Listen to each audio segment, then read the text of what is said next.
जिस तरह से हम अपने संतान को पालते हैं उसी तरह से पेड़ पौधा को भी पालना अगर हम लोग शुरू कर दें तो संसार में शायद तो कौन था ये मालूम नहीं, एक लड़की को लड़का एक घर है, तू कुत्ता है।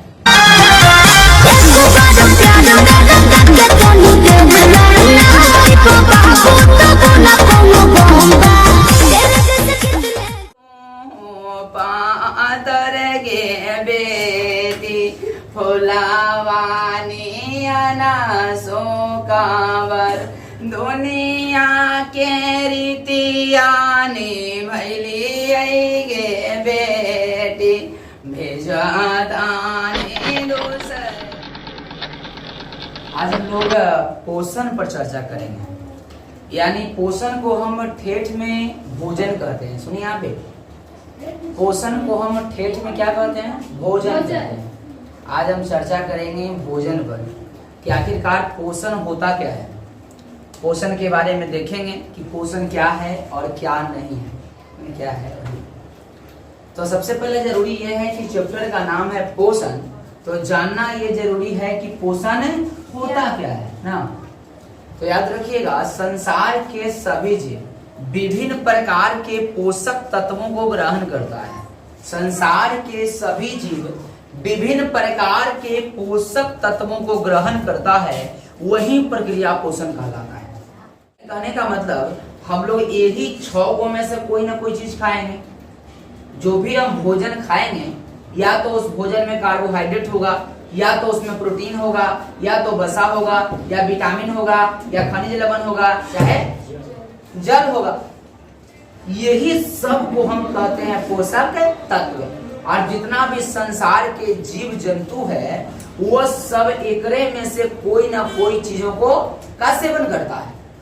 तो यही तो बोले हम, संसार के सभी जीव विभिन्न प्रकार के पोषक तत्वों को ग्रहण करता है। फिर से सुनिए, पोषण क्या है? तो संसार के सभी जीव विभिन्न प्रकार के पोषक तत्वों को ग्रहण करता है, उसी प्रक्रिया को हम पोषण कहते हैं।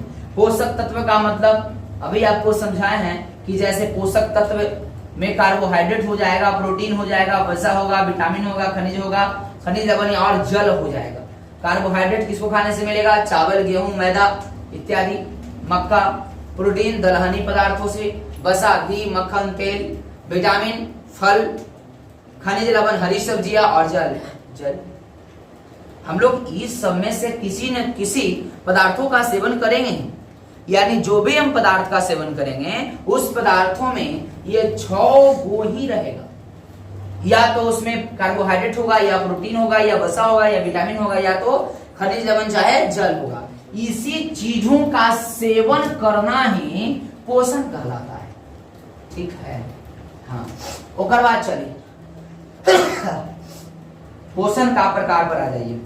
तब पोषण 2 प्रकार का होता है। आपको बताए थे हम, एक का नाम है स्वपोषण और एक का नाम है परपोषण। एक का नाम बताइए, स्वपोषण और परपोषण।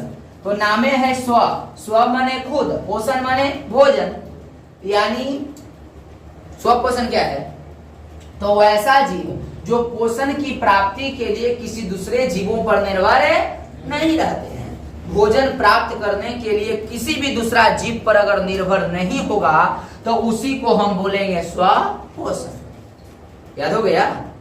संसार के जितने माने वैसा जीव या वैसा जीव जो भोजन की प्राप्ति के लिए किसी दूसरे जीवों पर निर्भर नहीं होता है, जो भोजन ग्रहण करने के लिए किसी दूसरा जीव पर निर्भर नहीं होगा, तो उसी को बोलेंगे स्वपोषण। क्या बोलेंगे? अच्छा बताइए, भोजन की प्राप्ति के लिए कौन सा जीव किसी दूसरे जीवों पर निर्भर नहीं होता है? भोजन प्राप्त करने के लिए किसी दूसरे जीवों पर निर्भर नहीं होता है, उसी प्रक्रिया को तो हम स्वपोषण कहते हैं। जरा बताइए, आखिरकार कौन ऐसा जीव है जो भोजन ग्रहण करने के लिए किसी दूसरा जीव पर निर्भर नहीं रहता है? कभी पेड़ पौधा का नाम सुने होंगे। ये पेड़ पौधा जो है वो भोजन बनाने के लिए कभी किसी दूसरे जीवों पर निर्भर नहीं होता है। कभी पेड़ पौधा को आप कटोरा लेकर भीख मांगते हुए देखे हैं? कभी दे दे खाना चाहिए हमें। पानी के लिए कटोरा लेकर भीख मांगते हुए देखे हैं? ऐसा पेड़ पौधा तो चलता ही नहीं है। तो आपसे कभी बोला है पेड़ पौधा कि हमको भोजन चाहिए या पानी चाहिए? कुछ भी तो नहीं। और आप उसको भोजन देने जाते हैं? पेड़ पौधा का भोजन देने जाते हैं? एकदम नहीं। पेड़ पौधा खुद से भोजन बना लेता है। तो पेड़ पौधा भोजन प्रकाश संश्लेषण के द्वारा बनाता है। किसके द्वारा? प्रकाश संश्लेषण के द्वारा पेड़ पौधा क्या बनाता है? अपना भोजन बनाता है। अब मन में सवाल है कि छोड़िए अभी परपोषण और अभी बताइए कि प्रकाश संश्लेषण क्या होता है ना। जरा इसको देखेंगे, प्रकाश संश्लेषण क्या होता है। सुन ध्यान से। संसार के सभी हरे पेड़ पौधे क्लोरोफिल एवं सूर्य के प्रकाश की उपस्थिति में कार्बन डाइऑक्साइड एवं जल को ग्रहण करता है एवं ग्लूकोज तथा ऑक्सीजन का निर्माण करता है, जिसके कारण वह भोजन को बना पाता है। उसी प्रक्रिया को हम प्रकाश संश्लेषण कहते हैं। क्वेश्चन है कि प्रकाश संश्लेषण क्या होता है सर? तो ध्यान से सुनिएगा, प्रकाश संश्लेषण क्या होता है।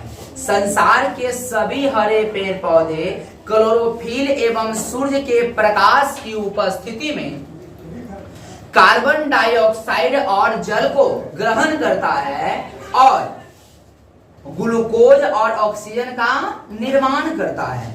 इसी प्रक्रिया को हम कहते हैं प्रकाश संश्लेषण, जिसके कारण पेड़ पौधा अपना भोजन क्या करता है? बना पाता है।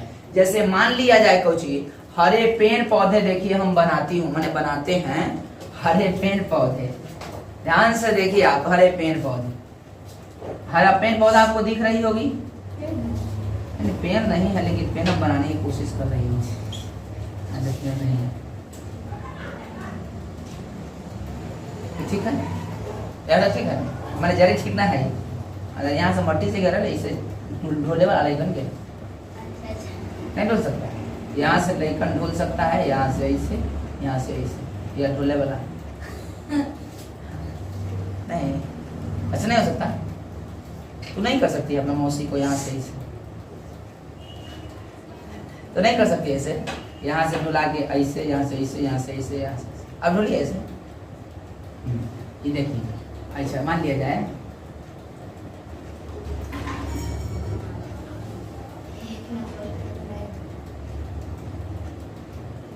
आम पर आगे या मान गए ना।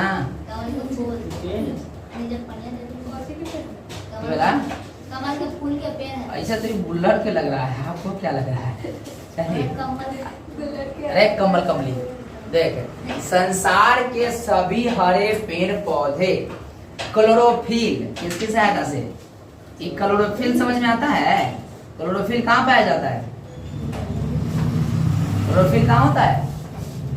पेड़ पौधों के हरे भाग में क्या पाया जाता है?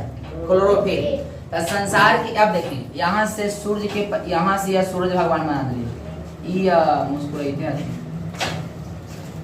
आंख बड़का बड़का है। यहाँ से देखिए सनलाइट आ रहा है, कौन सी आ रहा है? सनलाइट माने सूर्य का प्रकाश आ रहा है। अब देखिए कैसे पेड़ पौधा अपना भोजन बनाता है। संसार, फिर से सुनिए, प्रकाश संश्लेषण क्या है। तो संसार के सभी हरे पेड़ पौधे क्लोरोफिल एवं सूर्य के प्रकाश की उपस्थिति में, अरे हला कर रहे, देखिए आगे शांति से बैठ। देखिए संसार के सभी हरे पेड़ पौधे क्लोरोफिल, ही क्लोरोफिल कहाँ होता है? हरे पेड़ पौधे। पहले एक बार सुन लीजिए क्या कह रहा है प्रकाश संश्लेषण।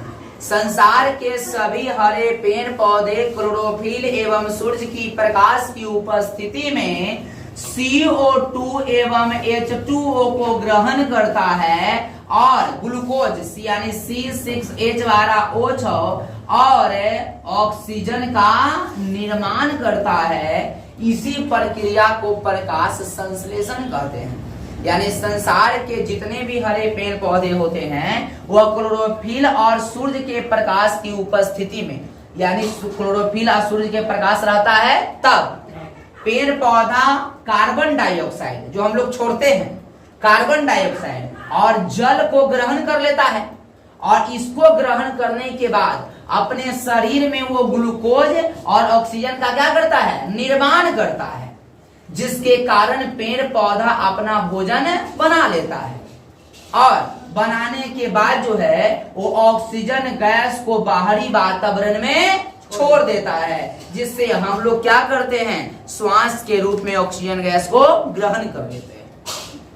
समझ गए? यानी संसार के जितना भी हरा पेड़ पौधा है वो क्लोरोफिल और सूर्य के प्रकाश की उपस्थिति में किसको ग्रहण करेगा, कार्बन डाइऑक्साइड और जल को ग्रहण कर लिया। और ग्रहण करने के बाद अपने शरीर में ग्लूकोज और ऑक्सीजन का क्या करता है, निर्माण करता है, जिसके कारण पेड़ पौधा अपना भोजन क्या करता है, बना लेता है और ऑक्सीजन को बाहरी वातावरण में छोड़ देता है, जिसके कारण हम लोग क्या करते हैं, उससे श्वास ले लेते हैं। कैसे, एक बार सुन। संसार के सभी हरे पेड़ पौधे क्लोरोफिल एवं सूर्य के प्रकाश की उपस्थिति में कार्बन डाइऑक्साइड और जल को क्या करेगा, ग्रहण करेगा और अपने शरीर के अंदर ग्लूकोज और ऑक्सीजन को बना लेगा। इसी प्रक्रिया को क्या बोलेंगे, प्रकाश संश्लेषण। और प्रकाश संश्लेषण के माध्यम से ही पेड़ पौधा अपना भोजन क्या कर लेता है, बना लेता है और पेड़ पौधा अपना भोजन बनाकर ग्रहण कर लेता है ना। और जो ऑक्सीजन बना है उसके शरीर के अंदर पेड़ पौधा ऑक्सीजन को अपने शरीर से क्या कर देता है, बाहर निकाल देता है और वही ऑक्सीजन को हम लोग क्या करते हैं, ग्रहण कर लेते हैं। प्रकाश संश्लेषण समझ गए नहीं? पक्का? तो एक बेटी कहती है, पातर जी पापा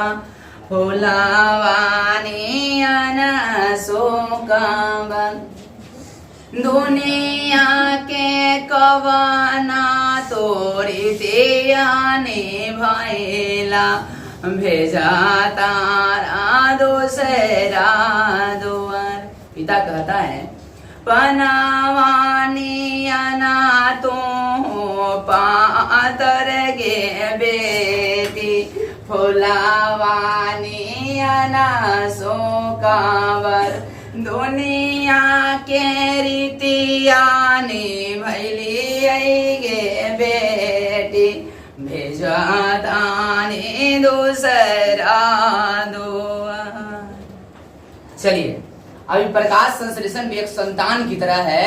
तो जिस तरह से हम अपने संतान को पालते हैं उसी तरह से पेड़ पौधा को भी पालना अगर हम लोग शुरू कर दें तो संसार में शायद पर्यावरण प्रदूषण रुक जाएगा, है ना। जिस तरह से हम संतान को पाला करते हैं, अगर उसी तरह से पेड़ पौधा को भी अगर हम पालना शुरू कर दिए तो शायद हमारा वातावरण पूरा तरह से स्वच्छ हो जाएगा और पूरा तरह से पर्यावरण शुद्ध हो जाएगी, है ना, पूरा तरह से शुद्ध हो जाएगी। चलिए, तब पर माने दूसरा भोजन माने भोजन, यानी परपोषण क्या है, तो वैसा जीव जो भोजन की प्राप्ति के लिए किसी दूसरे जीवों पर निर्भर रहता है, वैसा जीव जो भोजन की प्राप्ति के लिए किसी दूसरे जीवों पर निर्भर रहता है, यानी खुद से भोजन नहीं बनाता है, उसी को हम क्या बोलते हैं, परपोषण। क्या बोलते हैं उसी को?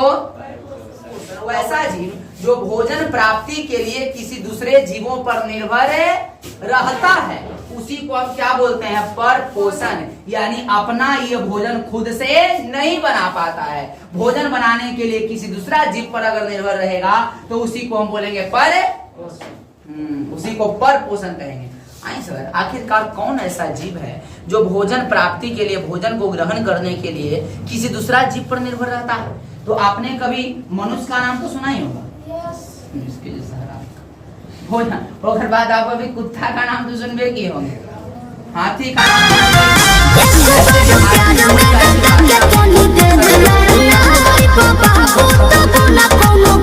कुत्ता है तू, कुत्ता है तू। ये सब खराब लत है, ये सब खराब लत है, आदमी को कुत्ता बना देना। हम नहीं, एक समय की बात है, हम सोचे कि आदमी को भी लड़का को कुत्ता नहीं कहा जाता है। तो क्या हुआ कि हम गांधी मैदान में खा रहे थे पानी पूरी। एक लड़की जो है, एक लड़की थी, तो लड़का था, वो कौन था जो मालूम नहीं। एक लड़की को लड़का एक घर है, तू कुत्ता है, कुत्ता है ना है, तो बाद में पता चला कि इसको कुत्ता कह रही है। तब मनुष्य बताइए, ये सब भोजन खुद से बनाता है? तो आप सोच रहे होंगे सर मनुष्य तो खुद से भोजन बनाता है, तो बनाता नहीं है सर, पकाता है। मनुष्य भोजन खुद से बनाता नहीं है, मनुष्य भोजन पकाता है। हम बोले हैं कि वैसा जीव जो भोजन बनाने के लिए किसी दूसरे जीव पर निर्भर रहता है, बल्कि अपना भोजन खुद से वो बनाता नहीं है, उसी को क्या बोलेंगे? पर पोषण कहते हैं। अब बताइए, मनुष्य अपना भोजन बनाता है? नहीं, पकाता है अपना भोजन। क्या मनुष्य खुद से फसल उसके शरीर में से निकल जाता है? अपने आप जादू मंत्र से भोजन को लिया था? अपने शरीर के अंदर भोजन क्या वो बना पाता है? बिल्कुल नहीं। तो मनुष्य भोजन प्राप्ति के लिए किस पर रहता है निर्भर? स्वपोषण पर, यानी पेड़ पौधों पर निर्भर रहता है। मनुष्य भोजन प्राप्ति करने के लिए किस पर निर्भर रहता है? पेड़ पौधों पर। कुत्ता किस पर निर्भर रहते हैं? स्वपोषण पर। किस पर निर्भर रहते हैं? स्वपोषण पर, क्योंकि ये सब खुद से भोजन बना नहीं सकते। जब तक पेड़ पौधा पर निर्भर नहीं होगा तब तक ये भोजन खुद से बना ही नहीं पाएगा। समझ गए? पक्का? पर पोषण क्या है? तो वैसा पोषण जिसमें जीव भोजन की प्राप्ति के लिए किसी दूसरे जीवों पर निर्भर रहता है, तो उसी को क्या बोलते हैं हम? पर पोषण बोलते हैं। जैसे मनुष्य, गाय, कुत्ता, बकरा, बकरी, हाथा, हाथी, जो भी कहिए आप, ये सब भोजन खुद से बनाता नहीं है, बल्कि ये किस पर निर्भर रहते हैं? पेड़ पौधे पर, अर्थात ये स्वपोषण पर निर्भर रहते हैं। समझ गए पर पोषण? अब देखिए, पर पोषण जो होता है वो 3 प्रकार का होता है। क्या प्रकार का? एक का नाम है मृतोपजीवी, दूसरा परजीवी, मृतोपजीवी, परजीवी, और तीसरा का नाम है प्राणी समभोजी। क्या नाम है? प्राणी समभोजी ना, प्राणी समभोजी। इसी का दूसरा नाम प्राणी समपोषी है। क्या नाम है? हाँ। पर पोषण कितने प्रकार का? 3 प्रकार का। मृतोपजीवी, परजीवी, प्राणी समभोजी। मृतोपजीवी, परजीवी, प्राणी समभोजी। जरा जोर से बोलिए तो फिर से आप लोग। पहला मृतोपजीवी, परजीवी, प्राणी समभोजी। मृतोपजीवी, परजीवी, प्राणी समभोजी। अब देखिए कौ को समझेंगे मृतोपजीवी क्या है। तो देखिए, मृत माने मर गया, मृत माने यानी वैसा पर पोषण या तो वैसा परपोषी जीव जो भोजन की प्राप्ति के लिए मरा हुआ या सड़ा गला पदार्थों से भोजन की प्राप्ति करता है। मृत माने क्या होता है? मरा। मृत माने मरा, और जो मर जाता है वो कौन हो जाता है? सड़ जाता है ना। तो वैसा परपोषी जीव जो सड़े गले पदार्थों से भोजन ग्रहण करता है उसी को क्या बोलते हैं? मृतोपजीवी। वैसा परपोषी जीव जो सड़े गले पदार्थों से भोजन ग्रहण करता है तो उसी को मृतोपजीवी कहते हैं। ऐसा सरल गलल भोजन से कौन, सरल गलल पदार्थों से भोजन कौन ग्रहण करता है सर? वैसा परपोषी जीव जो सड़े गले पदार्थों से भोजन ग्रहण करता है उसी को मृतोपजीवी कहते हैं। आखिरकार सड़ा गला पदार्थ खाता कौन है सर? तो आप कभी कभी कभी जिंदगी में कबक का नाम सुने? नहीं सुना है सर? हाँ, कबक, बैक्टीरिया, ये सब का नाम सुने हैं ना। तो ये सब ऐसे हैं जो सड़ा गला पदार्थों से भोजन ग्रहण करता है। काहे कि जिंदा जीवों में तो प्रवेश करने का औकात नहीं, औकात है सर, लेकिन फिर भी सड़ा गला पदार्थों से भोजन ग्रहण करता है। कवक हो गया, बैक्टीरिया हो गया, ये सब जीव जो है वो सड़ा गला पदार्थों से क्या करता है? भोजन ग्रहण करता है। समझ गया? किसी को मृतोपजीवी कहते हैं जो सड़े गले पदार्थों से भोजन ग्रहण करता है। कवक, बैक्टीरिया, ये सब जीव किससे भोजन ग्रहण करता है? मृतोपजीवी से, सड़ा गला पदार्थों से भोजन की प्राप्ति करता है। आगे सुनिए, परजीवी। पर माने दूसरा, पर माने दूसरा। तो वैसा परपोषी जीव जो दूसरे जीवों के शरीर में प्रवेश करके भोजन की प्राप्ति करता है उसी को परजीवी कहते हैं। वैसा परपोषी जीव जो किसी दूसरे जीव के शरीर के अंदर घुस के भोजन ग्रहण करता है तो उसी को हम कहते हैं परजीवी।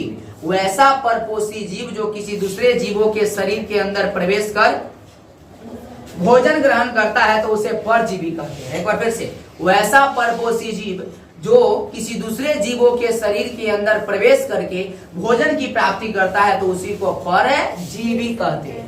कौन जीवी कहते हैं? तो बताइए दूसरा जीव के शरीर के अंदर घुस के भोजन कौन ग्रहण करेगा? जैसे कभी आप जू का नाम सुना है, ढीलवा?